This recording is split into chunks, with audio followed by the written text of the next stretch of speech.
الحمد لله وكفى وسلام على عباده الذين اصطفى. أعوذ بالله من الشيطان الرجيم. بسم الله الرحمن الرحيم. إن الدين عند الله الإسلام. صدق الله العلي العظيم. عزیزان ملت و برادران محترم، یہ اللہ رب العزت کا بہت بڑا کرم اور اس کا احسان عظیم ہے کہ اس نے اپنا پسندیدہ دین اسلام ہم کو نصیب فرمایا. دنیا کے تمام دینوں میں سب سے پسندیدہ دین اسلامی ہی ہے جو اللہ تعالیٰ نے ہم کو عطا فرمایا ہے. یہ جامع اور مکمل دین ہے. انسانی زندگی کے تمام شعبوں میں یہ دین ہماری رہنمائی کرتا ہے. زندگی کے ہر موقع پر دین اسلام ہمیں وہ صحیح راستہ دکھاتا ہے جس میں ہماری فلاح و کامیابی ہوتی ہے. رحمتی دو عالم صلی اللہ علیہ وسلم نے جن لوگوں پر محنت کی اور جو حضرات آپ صلی اللہ علیہ وسلم کی محنتوں سے دین اسلام میں داخل ہوئے اور ایمان کا نور جن مقدس لوگوں کے دلوں میں اتر گیا، ایسے مبارک حضرات کو صحابہ کرام رضوان اللہ تعالی اجمعین کہا جاتا ہے. حضرات صحابہ کرام رضوان اللہ تعالی اجمعین کو دین کی نسبت اور دین کی برکت سے جب اللہ رب العزت نے خلافت، بادشاہت اور سلطنت عطا فرمائی تو ان مبارک ہستیوں نے کس طرح حکومت کی. خوف خدا ان کے دلوں میں کیسا تھا، اسلامی خلافت و بادشاہت کا حق کس طرح ادا کیا، اسی کے متعلق آج چند باتیں عرض کرتا ہوں. رحمتی دو عالم سیدنا حضرت محمد صلی اللہ علیہ وسلم کے دنیا سے تشریف لے جانے کے بعد خلفائے راشدین کا مبارک دور شروع ہوتا ہے. سیدنا حضرت ابوبکر صدیق، سیدنا حضرت عمر فاروق، سیدنا حضرت عثمان غنی اور سیدنا حضرت علی مرتضیٰ رضی اللہ تعالیٰ عنہم اجمعین یہ خلفائے راشدین ہیں، یعنی سچے خلیفہ، نیک خلیفہ، ہدایت یافتہ خلیفہ.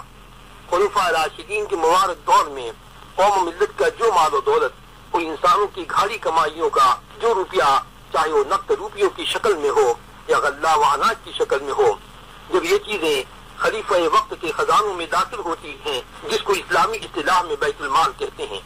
بیت المال میں قوم و ملت کا مال جمع ہوتا ہے جو ایک امانت ہے، ایک ٹرسٹ اکاؤنٹ ہے. اسلامی خلیفہ رعایا، پبلک یا پوری قوم کی اس امانت کو اپنے ذاتی عیش و آرام پر خرچ نہیں کر سکتا اور نہ قوم و ملت کے فضول بیکار کاموں میں خرچ کرنے کی اجازت دی جاتی ہے. بیت المال میں غریبوں، محتاجوں، بیواؤں اور یتیموں کا حق مقرر کیا گیا ہے. اسی طرح قوم و ملت کے دوسرے خاص کاموں میں خرچ کرنے کی اجازت دی گئی ہے. قرآن کریم میں اور رسول اللہ صلی اللہ علیہ وسلم کی مبارک احادیث میں اس کے احکامات اور ارشادات بیان کیے گئے ہیں. بیت المال اسلامی خزانہ کے متعلق سیدنا حضرت عمر فاروق رضی اللہ عنہ کی ایک تقریر کے چند کلمات یہاں بیان کرتا ہوں.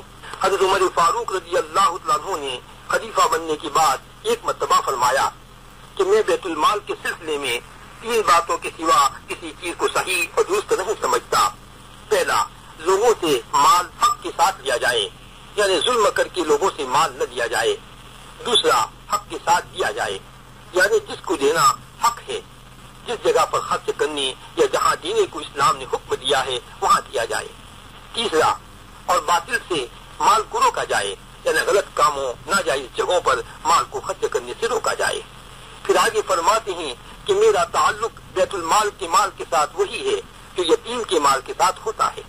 اگر میں محتاج نہیں ہوں تو بطور خلیفہ اس میں سے کچھ نہیں لوں گا، اور اگر محتاج ہوں تو اس میں سے معروف طریقہ پر کھاؤں گا، یعنی بقدر ضرورت گزارا جتنا ہی لوں گا. مذہب اسلام کے آنے سے پہلے دنیا کے بادشاہوں کا طریقہ یہی تھا کہ اپنی رعایا، اپنی قوم سے جائز ناجائز طریقے سے مال خوب وصول کیا جاتا اور سرکاری خزانے کو بھرا جاتا، اور پھر یہ تخت و تاج کے مالک اپنی ذات پر خوب خرچ کرتے، خوب مزے اڑاتے، عیش و آرام سے زندگی گزارتے. بیچارے غریب عوام تڑپ تڑپ کر رہ جاتے. عزیزان ملت، نوع انسانی پر یا قیامت تک آنے والے تمام انسانوں پر رحمت للعالمین صلی اللہ علیہ وسلم کا یہ عظیم الشان احسان ہے کہ آپ صلی اللہ علیہ وسلم نے اس سرکاری خزانے کو بیت المال قرار دیا. اس کے لیے عدل و انصاف کے قانون مقرر کیے. بیت المال میں جو مال بھی آئے وہ قانون الہی کے مطابق آئے. فرض زکوٰۃ و صدقات، نفل خیراتیں، ہدیہ و بخشش کے طور پر جو مال بھی آئے اس کا حقیقی مالک تو اللہ رب العزت ہے اور ظاہری طور پر پوری قوم کی ملکیت ہے. وقت کے خلیفہ کی حیثیت صرف امین کی ہے، اس مال کی حفاظت کا ذمہ دار ہے خلیفہ کو اس کا حساب دینا ہوگا۔ آج دنیا کے تمام ملکوں و جماعتوں میں حساب و کتاب کے آڈٹ کرنے کا جو نظام رائج ہے، اگر بغور دیکھا جائے تو یہ سب کچھ رحمت دو عالم صلی اللہ علیہ وسلم کی اصلاحی اور انقلابی تعلیمات ہی کا ہلکا سا فیضان ہے۔ آپ ہی کی تعلیمات کا کچھ حصہ اپنے یہاں لیا گیا ہے۔ اگر اسلام کی پوری تعلیمات پر عمل کیا جائے تو دنیا کا تمام بگاڑ ختم ہو جائے اور اللہ کے بندے آرام سے زندگی گزارے۔ آئیے آج اسی سلسلے کی چند مثالیں اسلامی تاریخ سے بیان کر دوں۔ حضرت نبی کریم صلی اللہ علیہ وسلم کو اپنی چھوٹی بیٹی حضرت فاطمہ رضی اللہ تعالی عنہا سے بڑی محبت تھی۔ حضور اکرم صلی اللہ علیہ وسلم کسی سفر میں تشریف لے جاتے تو سب سے آخر میں اپنی رخت جگر حضرت فاطمہ سے ملاقات کر کے رخصت ہوتے، اور سفر سے واپس تشریف لاتے تو خاندان بھر میں سب سے پہلے حضرت فاطمہ رضی اللہ عنہا سے ملاقات کرتے، پھر اپنے گھر تشریف لے جاتے۔ ان دو برگزیدہ ہستیوں یعنی باپ بیٹی میں باہمی محبت و الفت کا کیا رشتہ تھا، اس کی تفصیل بیان کرتے ہوئے سیدہ حضرت عائشہ رضی اللہ عنہا فرماتی ہیں کہ جب حضرت فاطمہ اپنے ابا جان رسول اللہ صلی اللہ علیہ وسلم کی خدمت میں حاضر ہوتی تو آپ ازراہ محبت کھڑے ہو جاتے اور پیار و شفقت سے بیٹی کی پیشانی کو بوسا دیتے، اور اپنی جگہ سے ہٹ جاتے تو اپنی جگہ پر بیٹی کو بٹھاتے۔ اور جب آپ صلی اللہ علیہ وسلم حضرت فاطمہ رضی اللہ تعالیٰ عنہا کے گھر جاتے تو حضرت فاطمہ بھی احتراماً کھڑی ہو جاتی، محبت سے آپ کا سر مبارک چومتی، اپنی جگہ آپ کو بٹھاتی۔ باپ بیٹی کا یہ لگاؤ فطری تھا۔ اس میں ہمارے لیے کتنی بڑی نصیحت ہے۔ سوچئے کہ ہم بھی اپنے بچوں سے ایسا پیار و محبت کرتے ہیں۔ اب آئیے اصل واقعے کی طرف۔ باپ اللہ کا رسول تھا اور اسلامی ریاست کا سربراہ بھی۔ جب ملک فتح ہونے لگے، مسجد نبوی صلی اللہ علیہ وسلم میں مال غنیمت کے ڈھیر بھی لگ جاتے، اور یہ ڈھیر مستحقین حقداروں کو پوری فیاضی و دریا دیوی سے تقسیم بھی ہوتے۔ لیکن مسلمانوں کی اس مشترکہ مال میں سربراہ مملکت رسول اللہ صلی اللہ علیہ وسلم کی چہیتی نور نظر حضرت فاطمہ زہرا رضی اللہ عنہا کے لیے کتنا حصہ تھا، اس کی تفصیل اس میں پوری طرح سامنے آ جاتی ہے۔ سنیے اور غور کیجیے۔ ایک دفعہ رسول اللہ صلی اللہ علیہ وسلم کے پاس مال غنیمت میں کچھ غلام اور بازیاں آئیں۔ حضرت علی کرم اللہ وجہہ کو معلوم ہوا تو انہوں نے اپنی بیوی سیدہ فاطمہ رضی اللہ عنہا سے فرمایا، فاطمہ، چکی پیستے پیستے تمہارے ہاتھوں میں گٹے پڑ گئے ہیں، آبلے پڑ گئے ہیں، اور چولہا پھونکتے پھونکتے تمہارے چہرے کا رنگ بدل گیا ہے۔ آج حضور صلی اللہ علیہ وسلم کے پاس مال غنیمت میں بہت سی بازیاں آئی ہیں، جاؤ اپنے ابا جان رسول اللہ صلی اللہ علیہ وسلم سے ایک باندی مانگ لاؤ۔ سیدہ فاطمہ اپنے ابا جان محمد رسول اللہ صلی اللہ علیہ وسلم کی خدمت میں حاضر ہوئی۔ وہاں لوگوں کا مجمع تھا، اس لیے اپنی مخصوص شرم و حیا کی وجہ سے کچھ کہہ نہ سکیں، تھوڑی دیر ٹھہر کر لوٹ آئیں۔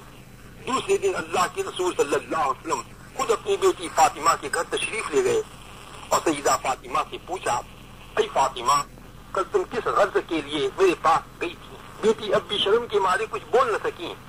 چنانچہ حضرت علی رضی اللہ تعالیٰ عنہ نے عرض کیا، یا رسول اللہ صلی اللہ علیہ وسلم، فاطمہ کی یہ حالت ہے کہ چکی پیستے پیستے ہاتھوں میں گٹے پڑ گئے ہیں، پانی کی مشق بھرنے سے سینے پر رسی کے نشان ہو گئے ہیں، ہر وقت گھر کے کاموں میں مصروف رہنے سے کپڑے میلے ہو جاتے ہیں۔ کل میں نے ان سے کہا تھا کہ آج کل تمہارے ابا جان رسول اللہ صلی اللہ علیہ وسلم کے پاس مال غنیمت میں بازیاں آئی ہوئی ہیں، تم جا کر اپنی تکلیف بیان کرو اور ایک باندی مانگ لاؤ تاکہ تمہاری تکلیف کچھ ہلکی ہو جائے۔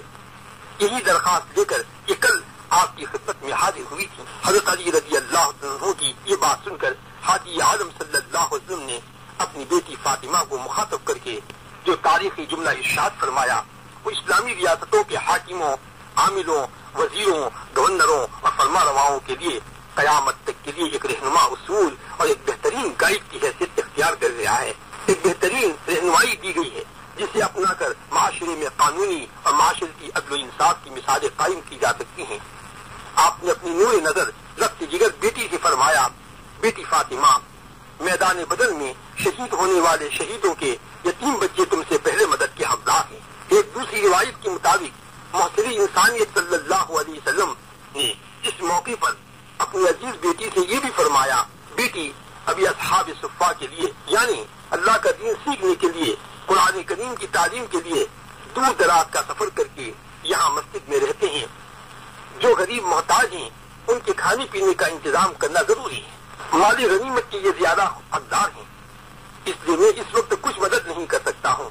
پھر یہ بھی آپ صلی اللہ علیہ وسلم نے فرمایا، بیٹی فاطمہ، میں تجھے غلام اور بانی سے زیادہ قیمتی چیز بتاتا ہوں جو تیرے لیے بہت ہی بہتر ہے۔ بیٹی، ہر فرض نماز کے بعد اور رات کو سونے سے پہلے 33 مرتبہ سبحان اللہ، 33 مرتبہ الحمدللہ، 34 مرتبہ اللہ اکبر پڑھ لیا کرو۔ یہ تسبیح کے پاک کلمات غلام اور باغی سے زیادہ بہتر ہے۔ سوچئے، غور کیجئے، آپ صلی اللہ علیہ وسلم اپنی بیٹی کو مال دے سکتے تھے، غلام و باغی دے سکتے تھے، آپ کو اس کا پورا اختیار تھا، لیکن آپ صلی اللہ علیہ وسلم نے ایسا نہیں کیا۔ جو زیادہ سے زیادہ حقدار تھے ان کو دیا اور ایک روشن مثال قیامت تک قائم کر دی۔ ایک بہترین عمل، ایک عمدہ اسوہ حسنہ تمام انسانوں کے سامنے پیش کر دیا۔ عزیزان محترم، رسول اللہ صلی اللہ علیہ وسلم کی دنیا سے تشریف لے جانے کے بعد مسلمانوں نے سیدنا حضرت ابوبکر صدیق رضی اللہ تعالیٰ عنہ کو خلیفہ منتخب کیا۔ خلافت کے دوسرے دن خلیفہ اسلام حضرت ابوبکر صدیق رضی اللہ تعالیٰ عنہ حسب معمول سفید کپڑوں کی گٹھڑی اٹھا کر بازار کی طرف چل دیے۔ راستے میں حضرت عمر فاروق رضی اللہ تعالیٰ عنہ مل گئے۔ انہوں نے پوچھا، اے ابو بکر، کہاں جا رہے ہو؟ فرمایا، کپڑا بیچنے جا رہا ہوں۔ حضرت عمر نے فرمایا، آپ مسلمانوں کے خلیفہ ہیں، آپ مسلمانوں کے معاملات کی دیکھ بھال کریں گے یا اپنا کاروبار کریں گے؟ حضرت ابو بکر رضی اللہ عنہ نے جواب دیا، کام نہ کروں گا تو خود کہاں سے کھاؤں گا اور اپنے گھر والوں کو کہاں سے کھلاؤں گا؟ گھر والوں، اپنے بیوی بچوں کی ضروریات پوری کرنا میرا فرض ہے۔ اگر میں گھر والوں کے حق کی ادائیگی میں کوتاہی سے کام لوں گا تو میرا نفس مسلمانوں کے حقوق کی ادائیگی میں کے سلسلے میں کوتاہی اور سستی سے کام کا عادی ہو جائے گا۔ الغرض، جب حضرت عمر فاروق رضی اللہ عنہ نے صحابہ کرام رضوان اللہ تعالی اجمعین کے سامنے حضرت ابوبکر صدیق رضی اللہ عنہ کو بیت المال میں سے وظیفہ دینے کا مشورہ دیا تاکہ آپ اپنا پورا وقت خلافت کے کاموں میں لگائے اور مسلمانوں کی اچھی طرح خدمت کر سکے، پہلے تو حضرت ابوبکر رضی اللہ عنہ نے بیت المال میں سے کچھ بھی لینے سے انکار کیا۔ متفقہ طور پر مشورہ سے طے کیا تو آپ گزارا جتنا وظیفہ لینے کو تیار ہو گئے۔ چنانچہ حضرت عمر رضی اللہ عنہ نے سب کی طرف سے ترجمانی کرتے ہوئے فرمایا، اے ابو بکر، اب آپ پر مسلمانوں کی سرداری کا بوجھ آ پڑا ہے، خلافت اور تجارت کے کام ایک ساتھ نہیں چل سکتے۔ حضرت ابو بکر رضی اللہ عنہ نے وظیفہ لینا قبول فرماتے ہوئے لوگوں کے سامنے خطبہ دیتے ہوئے فرمایا، میری قوم جانتی ہے کہ میرا کاروبار میرے اہل و عیال کے لیے، بیوی بچوں کے لیے کافی تھا، لیکن اب جب کہ مسلمانوں کے کام میں مشغول ہو گیا ہوں تو آل ابو بکر کے گھر والے حسب ضرورت بیت المال سے خرچ لیں گے اور مسلمانوں کا کام کریں۔ حضرت ابو بکر رضی اللہ عنہ نے 2 سال 3 مہینے خلافت کی۔ جب آپ کا آخری وقت آیا تو اس عاشق رسول صلی اللہ علیہ وسلم نے بیت المال کے خزانچی سے دریافت کیا کہ میں نے اپنی خلافت کے زمانے میں بیت المال سے وظیفہ کے طور پر کل کتنی رقم لی؟ بتایا گیا 6000 درہم۔ آپ نے اپنے بیٹے عبد الرحمن کو وصیت کی کہ یہ کھیت جو میری ملکیت میں ہے اسے فروخت کر کے بیت المال کی پوری رقم ادا کر دی جائے۔ حضرت ابوبکر صدیق رضی اللہ عنہ کی وفات کے بعد وصیت کے مطابق جو رقم دی گئی تھی وہ پھر بیت المال میں واپس کر دی گئی۔ اس کے علاوہ ایک حبشی غلام، ایک اونٹنی اور ایک معمولی سی چادر بھی بیت المال میں واپس دے دی گئی۔ جب یہ چیزیں دوسرے خلیفہ حضرت عمر فاروق رضی اللہ تعالیٰ عنہ کو پہنچائی نہیں تو بے اختیار رو پڑے اور فرمایا، اے ابو بکر، آپ اپنے جانشینوں کے لیے، آپ کی جگہ پر بیٹھنے والوں کے لیے کام بہت دشوار کر گئے۔ یہ رحمت دو عالم صلی اللہ علیہ وسلم کے محبوب خلیفہ کی پاک زندگی کی صرف ایک جھلک تھی۔ اس کے علاوہ حضرت صدیق اکبر رضی اللہ عنہ کی خلافت کے بے شمار واقعات تھے۔ تقویٰ، خوف خدا اور آخرت میں بارگاہ الہی میں حساب دینے کی فکر ان کی مبارک زندگی میں داخل ہو چکی تھی۔ بیت المال یا اسلامی خزانے کے کیا حقوق ہیں اور اس کی حفاظت کیسے کرنی چاہیے، یہی مبارک ہستیاں جانتی تھیں۔ اسی لیے آج بھی کہ دنیا والے ان مبارک لوگوں کے حالات جب پڑھتے ہیں یا سنتے ہیں تو عزت و احترام سے اپنے سروں کو جھکا دیتے ہیں۔ اللہ کی بے شمار رحمتیں ہوں اپنے نیک و پاکیزہ بندوں پر جنہوں نے سچے دین اسلام کا حق ادا کر دیا۔ اللہ رب العزت ہم سب کو نیک راستوں پر چلنے کی توفیق عطا کرے، آمین۔ وآخر دعوانا الحمد للہ رب العالمین والسلام علیکم والسلام علیکم والسلام